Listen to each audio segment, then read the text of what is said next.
नवीन पनवेलमध्ये मुसळधार पावसामुळे अनेक भागात पाणी साचल्याने नागरिकांची चिंता वाढली होती। कालिका माता मंदिर परिसर आणि मुख्य रस्ते पाण्याखाली गेले होते।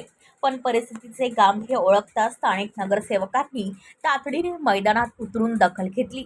त्यांच्या थेट मार्गदर्शनाखाली प्रशासकीय यंत्रणा वेगाने हलली आणि युद्धपातळीवर कार्य सुरू करण्यात आले।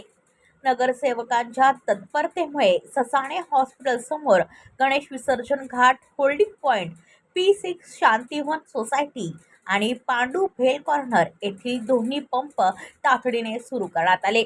इतकंच नाही तर कालिका माता मंदिर परिसरातील मोठा पंपही कार्यान्वित करण्यात आला आहे। नगरसेवकांच्या या त्वरित आणि सकारात्मक कारवाईमुळे नागरिकांना मोठा दिलासा मिळाला असून पाण्याचा वेगाने निचरा होत आहे। ब्युरो रिपोर्ट पनवेल वार्ता न्यूज। आपल्या परिसरातील बातम्या आमच्यापर्यंत पोहोचवण्यासाठी स्क्रीनवर दिलेल्या क्रमांकावर संपर्क साधू शकता। दूरध्वनी क्रमांक 8652414343।